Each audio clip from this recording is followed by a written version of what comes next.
Bismillahirrahmanirrahim. Assalamualaikum warahmatullahi wabarakatuh. Berita Al-Hijrah 8 Oktober bersama saya Al-Muhsin Muhammad Nur dan berikut tajuk utama malam ini. 63 jemaah umrah terkandas di Arab Saudi akan dibawa pulang. Juga konsert terbuka dilarang di Kedah.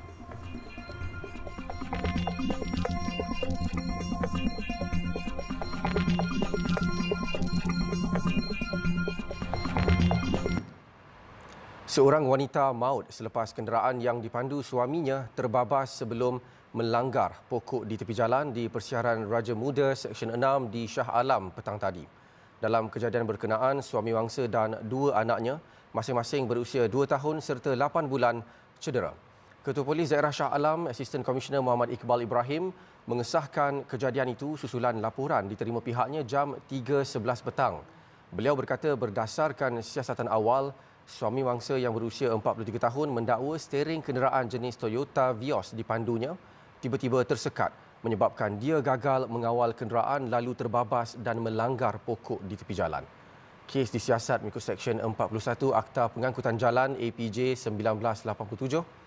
Sementara itu, Pengarah Jabatan Bomba dan Penyelamat Malaysia JBPM Selangor Nur Azam Khamis berkata anggota bomba mengeluarkan mangsa wanita tersepit di bahagian depan dan mayatnya diserahkan kepada polis untuk tindakan lanjut. Terdahulu, 3 mangsa termasuk bayi berusia 8 bulan dikeluarkan orang awam dan dihantar ke hospital.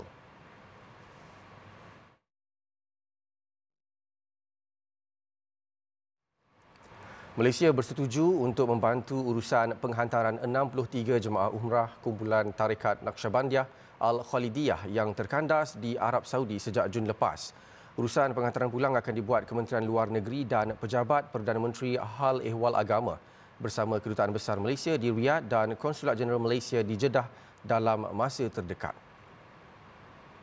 Menerusi kenyataan bersama yang dikeluarkan oleh Wisma Putra dan Pejabat Menteri di Jabatan Perdana Menteri Hal Ehwal Agama, kesemua jemaah telah dibawa ke Madinah oleh kumpulan Tarikat Naqsyabandiyah Al-Khalidiyah untuk mengerjakan ibadah umrah pada Mac lepas. Namun mereka hanya berada di Madinah sehingga hari ini dan tidak pernah dibawa ke Mekah untuk menyempurnakan ibadah umrah. Susulan pelanggaran undang-undang tempatan, Ketua Kumpulan Tarikat Terbabit telah diusir keluar oleh Kerajaan Arab Saudi pada 20 Ogos lepas. Kementerian Luar dalam pada itu mengesahkan seramai 63 jemaah Malaysia terkandas terdiri daripada 28 dewasa dan 35 kanak-kanak. Sebelum ini, media melaporkan jemaah terbabit gagal menjelaskan wang denda tinggal lebih masa selepas terpedaya dengan dakwaan Habib Shah Firdaus Habib Ahmad yang juga pemimpin Tarikat Al-Naqsyabandiyah Al-Khalidiyah, kononnya Imam Mahdi akan muncul di Arafah.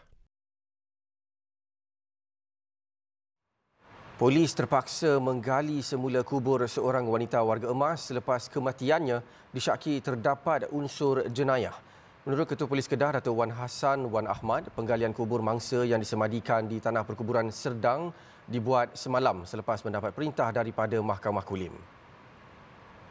Saya telah ambil tindakan untuk buka SDA pada awalnya, tetapi kerana ada komplain daripada pihak keluarga tidak puas hati dari segi pemulaan siasatan itu dan mungkin ada elemen-elemen lain yang didakwa mungkin berlaku unsur-unsur jenayah dan sebagainya. So kita buka kepada siasatan lanjut. Tambah beliau, kerja penggalian semula dilakukan Jabatan Forensik Ibu Pejabat Polis Kontingen IPK Kedah sambil disaksikan Wakil Mahkamah dan keluarga mangsa. Jasad mangsa berusia 79 tahun itu kemudian dihantar ke Hospital Sultanah Bahiyah Al-Usta untuk bedah siasat bagi mengenal pasti punca kematian mangsa sama ada mempunyai unsur jenayah atau sebaliknya. Sebelum ini, ahli keluarga mangsa meragui kematian mangsa mungkin berunsur jenayah berikutan barang kemas iaitu gelang, 2 cincin dan telefon bimbit mangsa didapati hilang.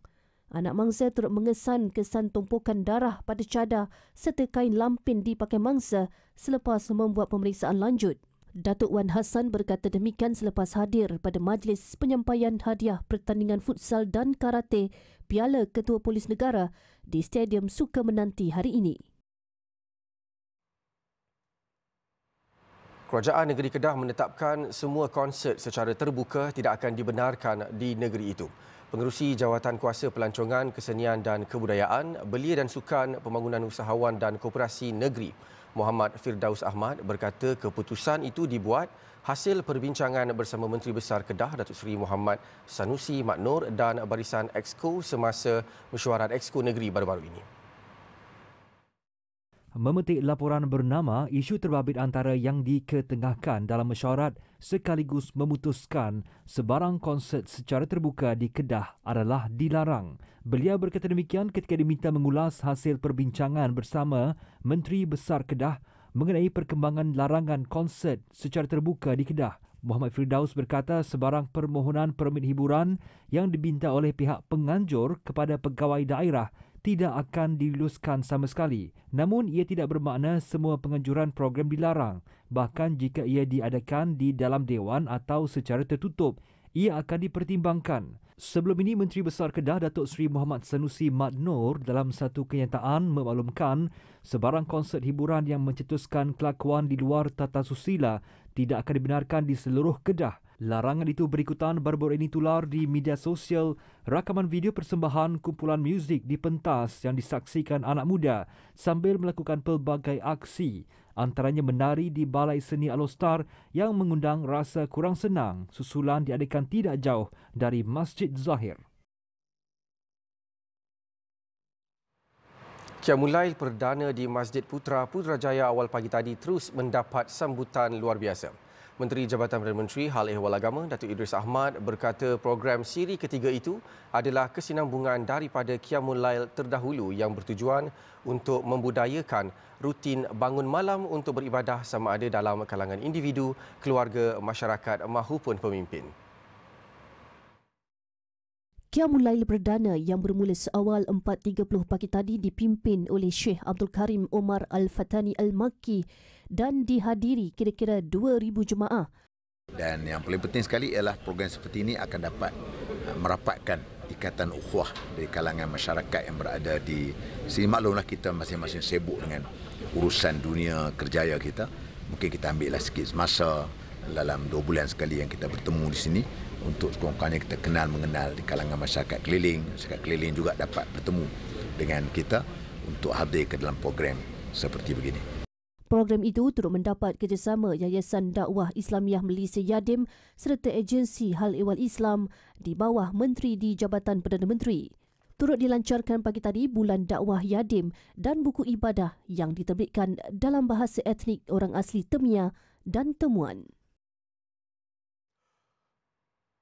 Peruntukan bagi menyelenggara fasiliti sekolah agama rakyat dan institusi pondok berdaftar menunjukkan peningkatan pada bajet 2023 iaitu sebanyak RM150 juta berbanding tahun lalu RM140 juta.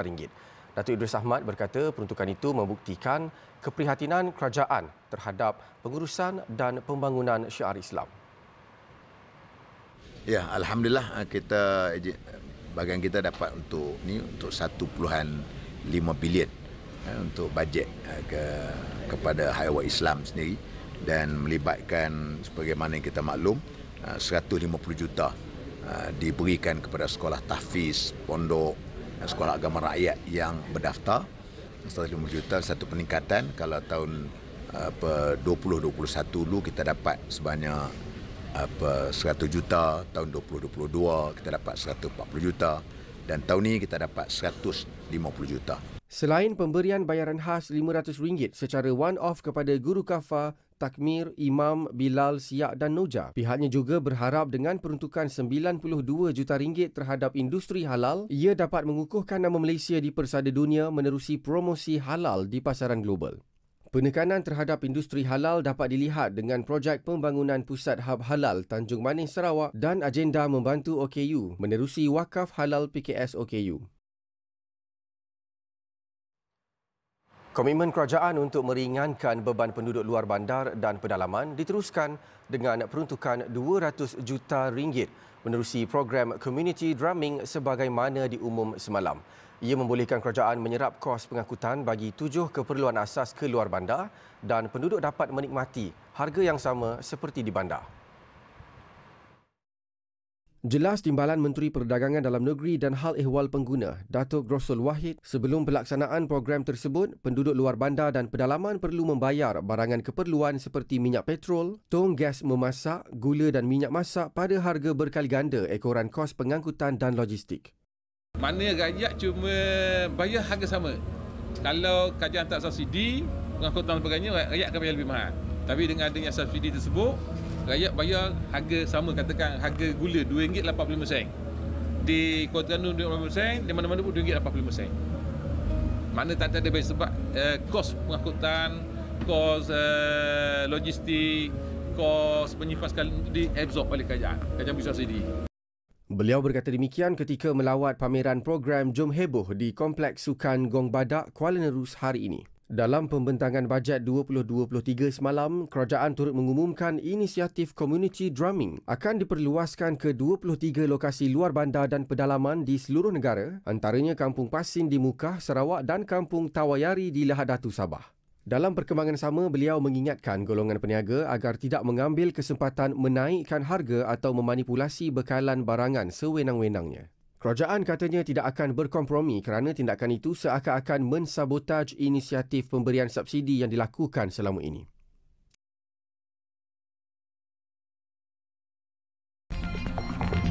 My Quran Time 2.0 Disember ini.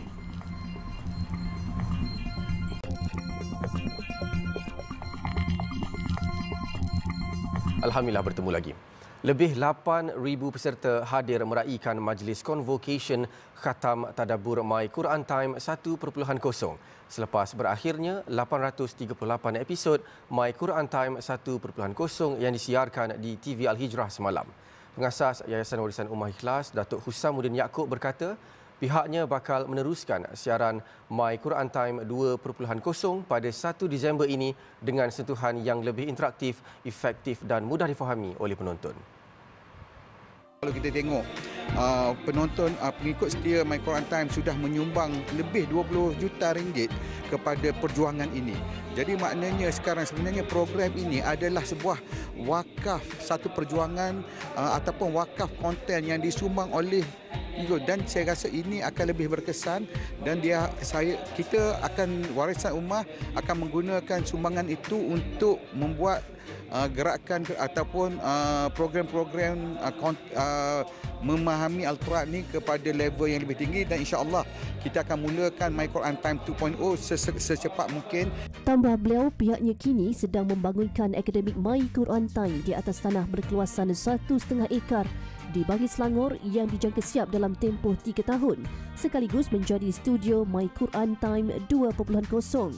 Beliau berkata demikian pada majlis konvensyen Khatam Tadabbur My Quran Time 1.0 seiring dengan sambutan Maulidur Rasul 1444 Hijrah di Masjid Tuanku Mizan Zainal Abidin Putrajaya siang tadi. Program dengan tema kerinduan dan kenangan terindah bersama Al-Quran itu turut dijayakan dengan kerjasama MFDM Group of Companies dan 3Q Equestrian and Fraser Valley Kuala Lumpur Baru. Sementara itu, Ketua Penjenamaan dan Kajian Pengguna TV Al-Hijrah Zulkarnain Mokhtar juga berkata sambutan yang julung kali diadakan itu adalah luar daripada jangkaan. Untuk penonton-penonton setia My Quran Time TV Al-Hijrah, nantikan My Quran Time 2 yang akan mula bersiaran pada bulan Disember nanti. InsyaAllah lebih mantap lagi daripada apa yang kita buat sebelum-sebelum ni lah. My Quran Time sebuah program yang memberi pendekatan bertadabur, baca, faham dan amal seluruh isi kandungan Al-Quran bermula dari muka surat pertama hingga muka surat 604 yang bersiaran secara langsung setiap hari sejak 8 Jun 2020. Sehingga kini lebih 15 juta penonton dari Malaysia, Brunei, Singapura, Indonesia dan Selatan Thailand mengikuti My Quran Time di TV Al-Hijrah dan media sosial. Hari Sukan Negara HSN 2022 sasar penglibatan 4.5 juta rakyat Malaysia berbanding 2.6 juta penyertaan bagi tahun 2021. Perdana Menteri Datuk Seri Ismail Sabri Yaakob berkata walaupun negara berdepan pandemik sebelum ini, ia sesekali tidak menghalang rakyat Malaysia untuk kekal cergas serta mengamalkan gaya hidup aktif dan sihat. Alhamdulillah, Situasi keadaan semasa telah beransur kembali kepada keadaan yang lebih baik. Jadi sudah tidak ada alasan untuk kita tidak bersenang ataupun bersukan. Hari Sukan Negara pada tahun lalu melibatkan lebih 2.6 juta peserta. Merupakan satu pencapaian yang memberangsangkan meskipun kita masih berdepan dengan cabaran pandemik COVID-19.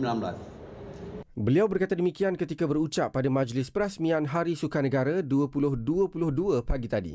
Datuk Seri Ismail Sabri dalam ucapannya turut meminta Kementerian Belia dan Sukan KBS untuk berusaha meningkatkan pembudayaan dan pencapaian sukan melalui usaha-usaha proaktif, antaranya tawaran pemberian beasiswa dan peluang melanjutkan pelajaran kepada atlet-atlet cemerlang dan mempertimbang penglibatan bekas-bekas atlet berkemahiran sebagai jurulatih pendidikan jasmani. Sementara itu, selepas pandemik COVID-19, HSN 2022 kembali menjadi aktiviti tahunan yang meriah selepas 2 tahun tidak diraikan dengan skala besar. Untuk di Putrajaya sahaja, sebanyak 56 acara dan aktiviti menarik diadakan seperti Seni Mempertahankan Diri, 1000 Liga Peringkat Kebangsaan, Carnival Inspire Orang Kurang Upaya OKU, jualan barangan sukan, Sports Bazaar, pameran jabatan dan agensi kerajaan termasuk program ikonik HSN iaitu Neon Ride, Fun Run, Fun Ride serta Fun Walk.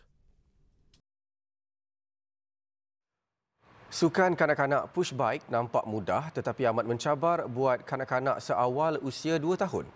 Bapa kepada Nur Ufairah Husna berusia 3 tahun, Zaidi Mihad, tidak menyangka anaknya mampu bergelar juara.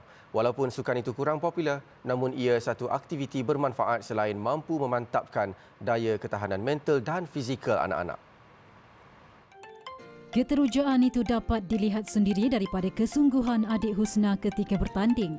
Menurut Zaidi, 38 tahun, anaknya telah mula berjinak-jinak dalam sukan kanak-kanak itu sejak pertengahan tahun ini. Kalau ikutkan tak sangka lah bila tengok tadi dah ada mood dia down sekejap kan. Tapi bila kita dah bagi kata-kata semangat apa semua, dia dah macam yakin sikit lah. Kita tak adalah macam formal sangat, tapi kita selalunya macam petang-petang tu bawa dia main.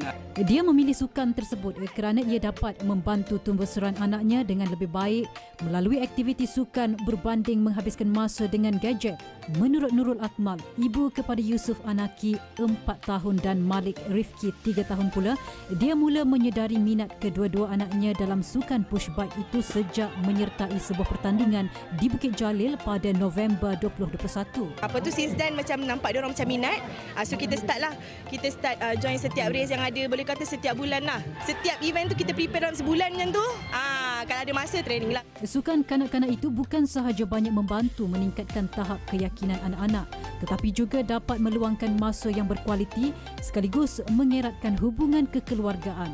Sukan push bike tersebut mempunyai kategori 2 tahun, 3, 4, 5 dan 6 tahun serta kategori terbuka membabitkan 4 hingga 8 tahun. Pada sambutan Hari Sukan Negara 2022 di Putrajaya, pelbagai aktiviti sukan diadakan dan ia mendapat hampir 20,000 penyertaan. Laporan Khadijah Faisal untuk Berita Al-Hijrah.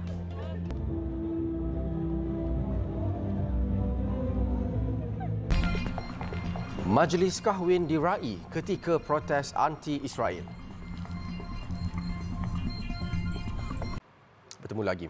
Cadangan untuk menutup semua pejabat Suruhanjaya Tinggi Pertubuhan Bangsa-Bangsa Bersatu bagi pelarian UNHCR hanya dapat dilaksanakan selepas Malaysia mampu mengeluarkan kad tersendiri untuk digunakan pelarian dan pencari suaka yang datang ke negara ini. Menteri Luar Saifuddin Abdullah berkata keputusan bagi cadangan itu akan mengambil masa selain perlu meyakinkan komuniti antarabangsa bahawa pengurusan pelarian oleh Malaysia lebih kemas dan sistematik. Jadi kalau itu boleh berlaku, maka pejabat UNHCR itu mungkinlah akan ditutup. Tetapi ini akan mengambil sedikit masa. Pada waktu yang sama, kerajaan Malaysia juga harus memberi jaminan kepada komuniti antarabangsa bahawa kita akan melaksanakan kerja-kerja ini lebih baik daripada yang telah dilakukan oleh UNHCR. Beliau berkata demikian ketika diminta mengulas mengenai kajian terhadap cadangan menutup pejabat UNHCR di Malaysia oleh Ketua Pengarah Majlis Keselamatan Negara MKN, Rozi Mat Saad dalam usaha membaiki pengurusan pelarian tanpa campur tangan asing. Bagaimanapun, keputusan untuk menutup atau meneruskan operasi pejabat UNHCR di negara ini tidak akan mengubah pendirian Malaysia dari sudut peri kemanusiaan, bahkan tidak akan memutuskan hubungan Malaysia dengan badan dunia. Selama ini, Malaysia tidak meratifikasi konvensyen berkaitan pelarian, tetapi atas dasar kemanusiaan, Malaysia membenarkan pelarian dan pencari suaka untuk menetap sementara di sini sebelum dihantar ke negara ketiga.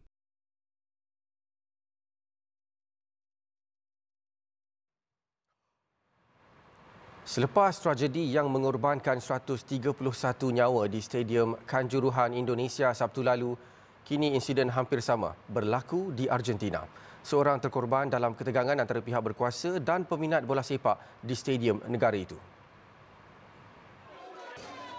Insiden berlaku di Stadium Juan Carmelo Zerillo di La Plata, pinggir Buenos Aires ketika perlawanan antara Boca Juniors dan Gimnasia y Esgrima. Ketegangan tercetus setelah pihak berkuasa cuba menghalang peminat bola sepak daripada memasuki stadium yang terlalu sesak dengan menembak peluru getah dan gas pembenih mata.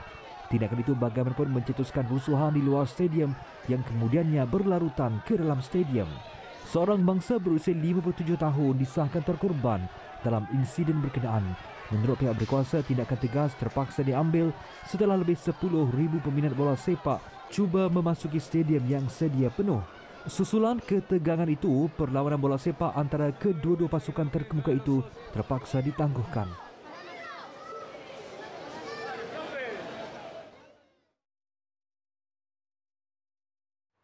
Di Palestin, seorang juru kamera tempatan menyambut hari perkahwinannya secara luar biasa.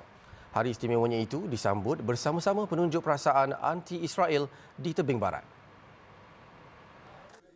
Juru kamera yang juga wartawan berusia 30 tahun itu diarak beramai-ramai dengan meriah oleh penduduk kampung Kfar Kadum yang terletak di tebing barat. Muhammad Hamdan berkata tindakannya menyambut hari perkahwinannya bersama penunjuk perasaan Palestin adalah sebagai protes terhadap tindakan kejam rejim itu ke atas golongan wartawan yang semakin menjadi-jadi. يعني بنلاحظ انه استهدافات الاحتلال للصحفيين بشكل غير طبيعي. رسالة اليوم انا كصحفي فلسطيني احتفلت بزفتي وعرسي هون انه الصحفي الفلسطيني راح يستمر بايصال الرسالة الفلسطينية مهما تمادى الاحتلال، مهما استهدف الاحتلال الزملاء الصحفيين. احنا رسالتنا احنا قبل لا نكون صحفيين احنا فلسطينيين ورسالتنا راح نضل مستمرين فيها مهما عمل الاحتلال. Kemeriahan itu bagaimanapun diganggu tentera Zionis. Tentera penceroboh itu cuba menghalang perarakan daripada diteruskan walaupun ia berlangsung aman. Tentera rejim apartheid itu kemudian bertindak melepaskan tembakan peluru getah ke arah rakyat Palestin yang membaling batu.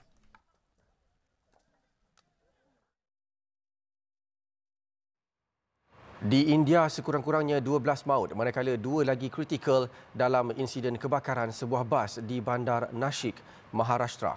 Kebakaran itu turut mencederakan 30 mangsa.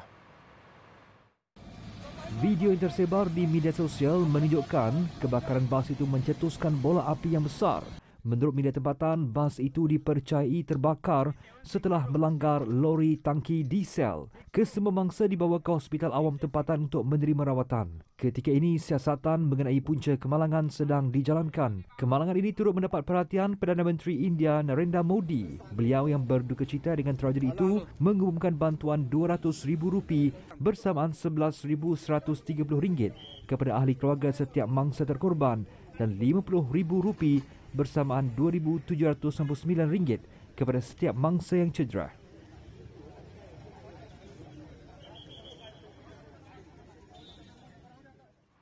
Di Ireland, sekurang-kurangnya 7 maut dalam satu letupan di sebuah stesen minyak.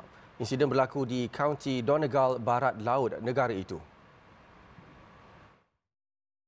Menurut pihak berkuasa, 8 mangsa sedang dirawat di hospital ketika ini, manakala kerja-kerja mencari dan menyelamat masih dijalankan. Ahli keluarga bangsa dilihat menunggu berhampiran stesen minyak berkenaan untuk menyaksikan usaha menyelamat. Letupan pada tengah hari Jumaat itu memusnahkan stesen minyak berkenaan dan merosakkan sebahagian kompleks Bangsapuri bersebelahan. Setakat ini polis masih tidak mendedahkan punca letupan berkenaan.